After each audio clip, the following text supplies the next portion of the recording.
Hello everyone, welcome to Aditya classes. और हम लोग अपने वॉशिंग सोडा वाले टॉपिक हम लोग का बच रहा था, एक वॉशिंग सोडा और plaster of Paris acid basis salts के अंदर। उसको आज उस दोनों कंपाउंड्स को हम लोग ख़त्म करके और फिर ये चैप्टर को भी हम लोग इस चैप्टर का भी समापन कर देंगे। और इसके बाद बात हो चुकी है अपनी तो केमिकल इक्वेशंस और रिएक्शंस वाला चैप्टर हम लोग लेके आने वाले, ठीक है। चलो देखो, सबसे पहले तो जो पॉइंट देखना है वो है वॉशिंग सोडा। ये कंपाउंड बच रहा है अपना। इस कंपाउंड को पढ़ने के बाद फिर हम लोग अपना प्लास्टर ऑफ पेरिस चालू करें। देखो, केमिकल फार्मूला वॉशिंग सोडा का क्या होता है? सोडियम कार्बोनेट और 10H2O।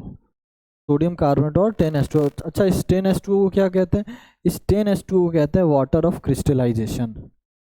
वाटर ऑफ क्रिस्टलाइजेशन, इस 10H2O को कहते हैं वाटर ऑफ क्रिस्टलाइजेशन, ठीक है।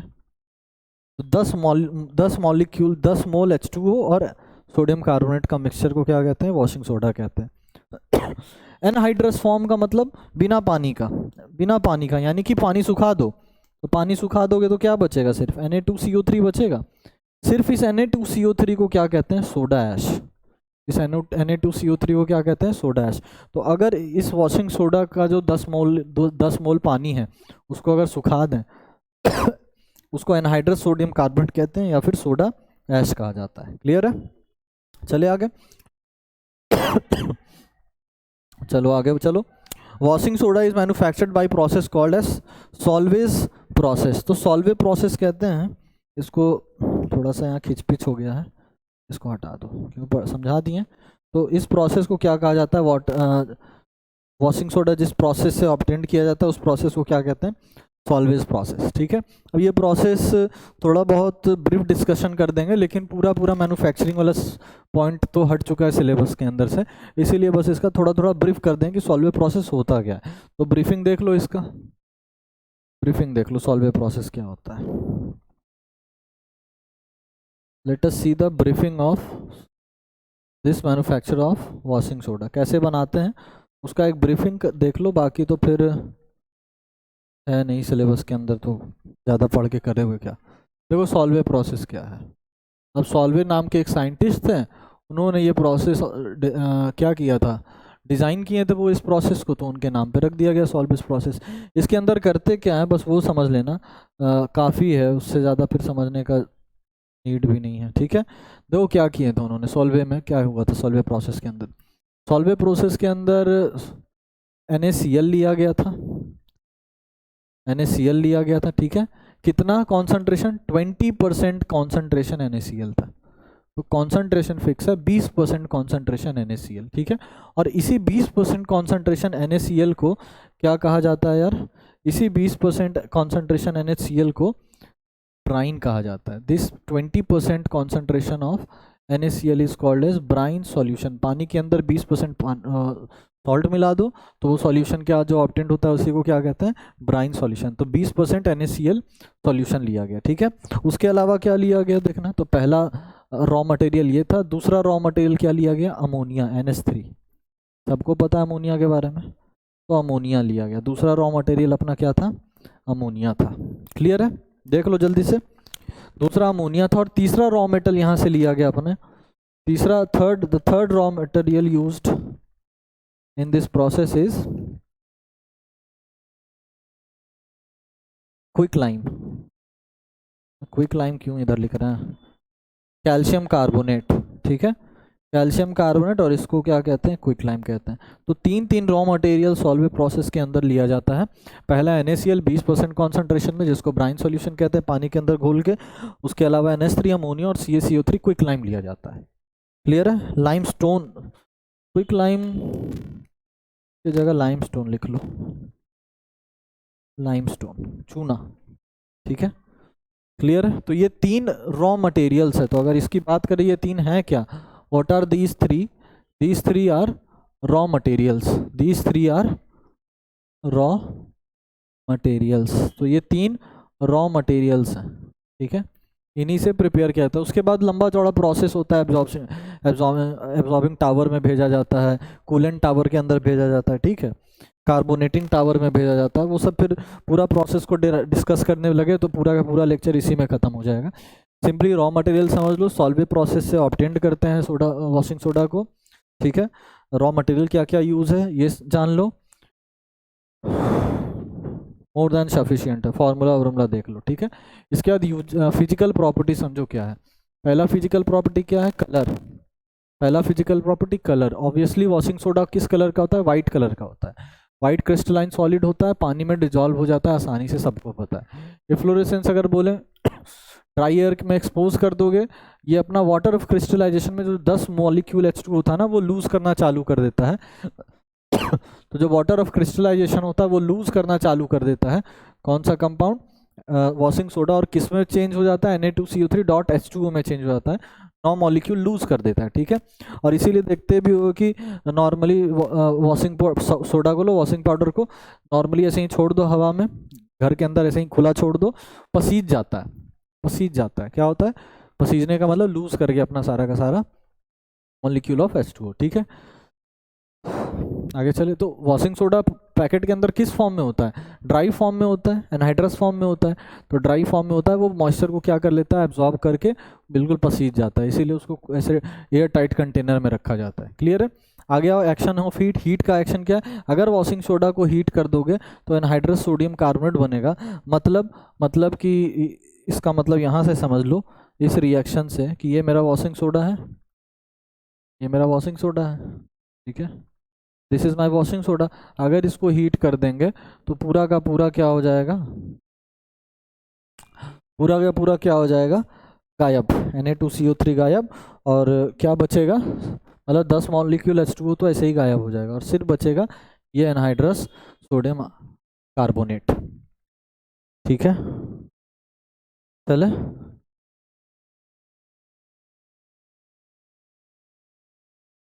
चले आगे, चलो भाई।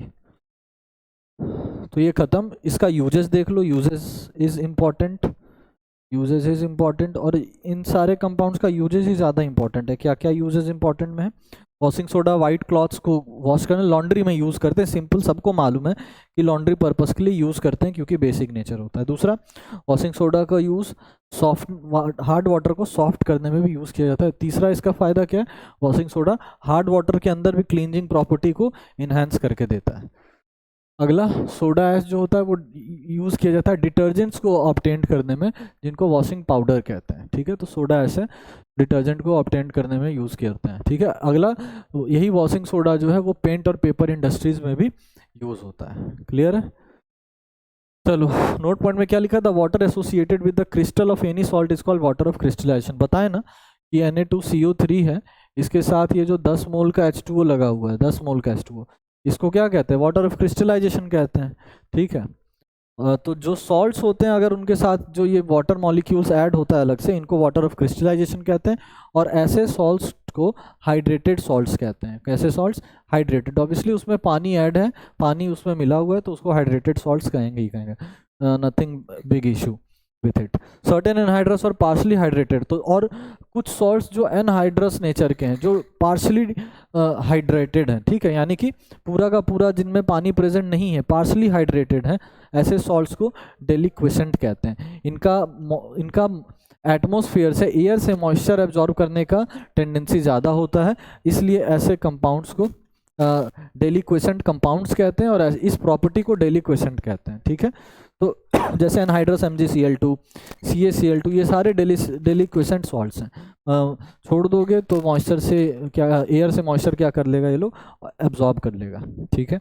तो ऐसे कंपाउंड्स को डेलिक्विसेंट कंपाउंड्स कहते हैं, और इस प्रॉपर्टी को, इस फिनोमेना को डेलिक्विसेंट कहते हैं। क्लियर है।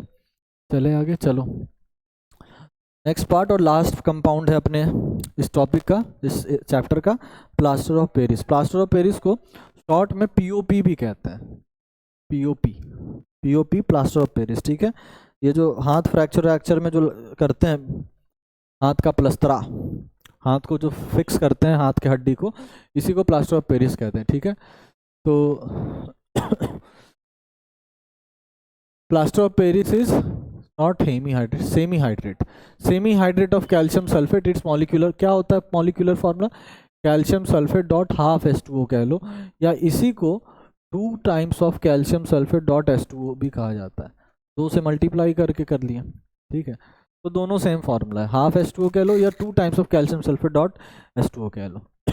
ये फार्मूला याद रखना, सबसे ज़्यादा इंपॉर्टेंट तो सारा का फार्मूला है, सारा फार्मूला सबसे इंपॉर्टेंट है यार, फार्मूला खूब पूछता है। ठीक है, आगे आओ, प्रिपरेशन कैसे करते हैं, पीओपी बनाते कैसे हैं।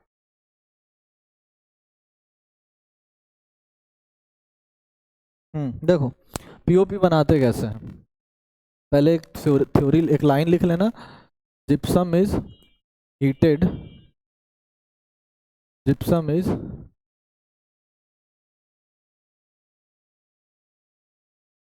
Heated to obtain plaster of Paris. तो सबसे बेसिक स्टेटमेंट है कि जिप्सम को हीट कर दो तो क्या ऑब्टेंड हो जाता है, प्लास्टर ऑफ पेरिस ऑब्टेंड हो जाता है। ठीक है, चले आगे। चलो भाई आगे चलो, अब देखो रिएक्शन क्या कहता है। तो जिप्सम का फॉर्मूला क्या होता है, calcium sulphate dot 2H2O, calcium sulphate dot 2 moles of H2O। Gypsum को हीट कर देते कितने डिग्री सेल्सियस पे, 100 डिग्री सेल्सियस पे, 100 डिग्री सेल्सियस कह लो, या अगर हम यूँ बात करें तो 373 केल्विन कह लो, 100 डिग्री सेल्सियस कह लो या 373 केल्विन कह लो। इस पे अगर जिप्सम को हीट कर दें तो क्या ऑब्टेंड होता है, तब यार ऑब्टेंड होता है प्लास्टर ऑफ पेरिस। तो ये ऐसे लिख लो या 2 times of calcium sulphate dot H2O लिख, बोथ आर इक्वल। ठीक, क्लियर है। और इसको अगर हम नाम देना चाहें, this is called as gypsum, gypsum होता है ये। तो प्लास्टर ऑफ पेरिस का बनाने का एक ही तरीका है, 100 डिग्री सेल्सियस पे जिप्सम को गर्म कर दो, जो अब प्रोडक्ट तुमको ऑब्टेंड होगा यही मेरा क्या है, प्लास्टर ऑफ पेरिस है। ठीक, ये रिएक्शन ही काफ़ी है। यूजेस देखो कहाँ कहाँ यूजेस है। अब सोचो ये जम जाता है बहुत जल्दी, जमता है तो बहुत ठोस जमता है, देखना जो हाथ में फ्रैक्चर होता है कितना ठोस होता है, कितना हार्ड होता है। तो प्लास्टर ऑफ पेरिस क्योंकि ये जमने में बड़ा माहिर है, बहुत अच्छे से जम जाता है, तो सीलिंग्स को, एयर गैप्स में सीलिंग को, एयर गैप्स को भरने के लिए यूज़ किया जाता है, तो सीलिंग्स के रूप में यूज़ करते हैं इसको। ठीक है, अगला स्टैचूज़ को बनाने में, टॉयज़ को बनाने में, डेकोरेटिव ऑब्जेक्ट्स को बनाने में प्लास्टर ऑफ पेरिस का यूज़ किया जाता है। जितने स्टैचूज़ होते हैं ना, सब में प्लास्टर ऑफ पेरिस यूज़ किया हुआ है। फ्रैक्चर्ड बोन्स को, जॉइंट को फिक्स, फ्रैक्चर बोन के जॉइंट्स को फिक्स रखने के लिए प्लास्टर ऑफ पेरिस का यूज़ किया जाता है, सबको पता है। ब्लैक बोर्ड चॉक्स बनाने में प्लास्टर ऑफ पेरिस का यूज़ करते हैं। ये सारा यूजेज है, 3-4 यूजेज है, लिख दोगे मोर देन इनफ है, मोर देन सफिशिएंट है। ठीक है, तो बधाई हो आप लोग का, ये भी चैप्टर खत्म हो गया। और एक बात और, प्लास्टर ऑफ पेरिस 5000 साल पुराना है, मतलब 5000 साल से ज़्यादा समय से प्लास्टर ऑफ पेरिस को ह्यूमन यूज़ कर रहा है अपने लाइफस्टाइल के अंदर। चाहो तो ये भी नोट पॉइंट में डाल के लिख सकते हो, तो लिख ही दो नोट पॉइंट में डाल के।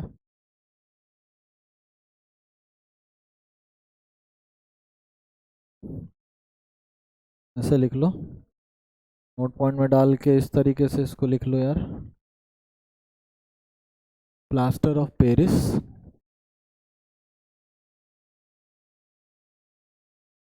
has been discovered by humans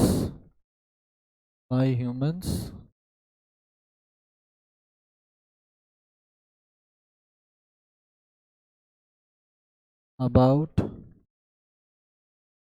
5000 years ago। तो करीब 5000 साल पहले ही प्लास्टर ऑफ पेरिस को ह्यूमन ने डिस्कवर कर लिया था, और तब से लेके अभी तक उसका यूज़ चलता आ रहा है, और बढ़िया यूज़ चलता आ रहा है, अच्छा खासा इसका यूज़ भी होता आ रहा है तब से लेके अभी तक। ठीक है,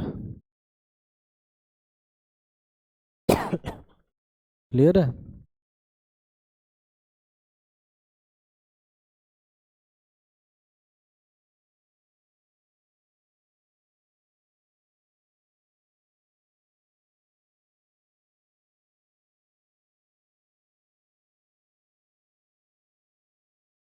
चले, तो नोट पॉइंट में डाल लो, प्लास्टर ऑफ पेरिस को डिस्कवर किया गया ह्यूमन के द्वारा 5000 साल पहले से, और तब से लेके अभी तक यूज़ किया जा रहा है प्लास्टर ऑफ पेरिस को। ठीक है,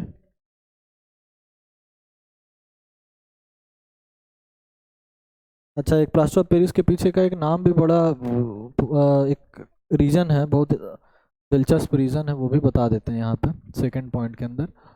प्लास्टर ऑफ पेरिस में जो पेरिस वर्ड है ना, वो एक्चुअली में फ्रांस का जो राजधानी है पेरिस से ही लिया गया। क्यों? क्योंकि जिप्सम को सबसे पहले डिस्कवरी वहीं से मिला था, पेरिस से ही मिला था। ठीक है, तो इसको इस तरीके से लिख लो, the name Paris used in POP, यानी प्लास्टर ऑफ पेरिस, जो पेरिस नाम पीओपी में यूज़ किया गया है, इज एक्चुअली इंस्पायर्ड बाय